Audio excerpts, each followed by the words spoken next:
السلام بنات، اليوم بغيت نبارطاجي معكم بعض المنتوجات اللي زوينه بزاف وتقدروا تحتاجوها. فيها بزاف ديال الفوائد والمعلومات على بعض المنتوجات. فبغيت نقول لكم على هاد لامارك ديال ديسينغ.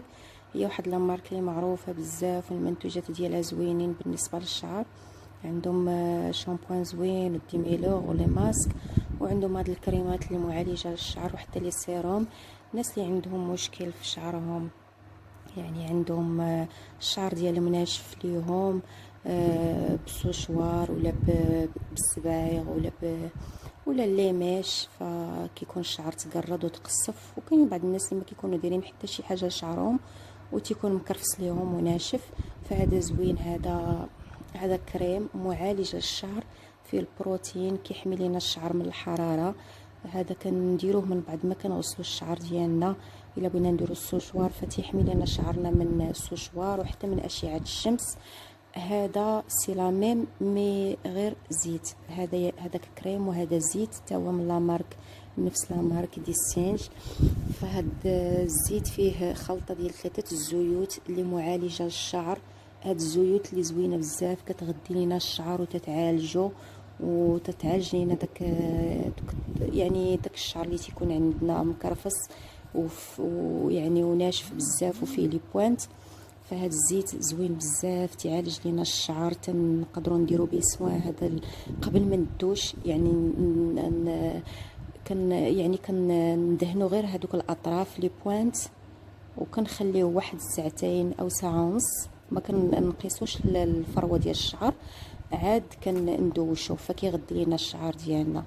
هاد الحليب ميكسا معروف، هاد الحليب هو الحليب ديال الجسم معروف. هاد ميكسا كيكون كيتباع في لي فارماسي ولي بارافارماسي. هاد حليب ميديكال الناس اللي عندهم مشكل في الجسم ديالهم. زوين هذا الجسم، الناس اللي عندهم صدفيه او حساسيه، والناس اللي عندهم الجلده ديالتهم يعني كتكون حرشه ويعني كتكون كتقشر ليهم. فضروري من الترطيب هاد الميكسا، ما كيتصلحش للوجه فقط للجسم. وحتى يعني فيه يعني كياخد لينا واحد المده من بعد الدوش كنستعملوه مباشره على اللحم ديالنا، فكيرطب لينا وكيحيد لينا يعني اللي عندنا شي مشاكل في الجسم ديالنا، بحال يعني تيكون عندنا الجسم ديالنا ناشف. هذا حتى هو زوين بزاف، حتى هو عنده نفس الدور تقريبا. هذا يعني مقاد من الشوفان، كنا تنعرفوا الفوائد ديال الشوفان. فهاد لوسيون او هاد الحليب فهو زوين، فيه لوسيون وفي نفس الوقت فيه حليب، فكيرطب لينا الجسم ديالنا. زوين بزاف البنات، جربوه وكيعطي واحد لا فريشور في هاد يعني في هاد الصيف. من بعد الدوش دهنوه على الجسم ديالكم، كيخلي لكم واحد الترطيب واحد النعومه، زعما زوينه بزاف. وتا الريحه ديالته زوينه بزاف، والثمن ديالو في المتناول.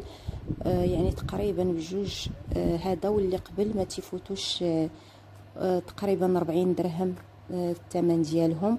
ولا تيب ديالتهم راه كبيبره، يعني كتاخد لينا واحد المده ماشي دغيا تيسالي. يعني مباشره من ورا الدوش كتابليكيو على الجسم ديالكم. زوين بزاف وتيرطب والريحه ديالته زوينه.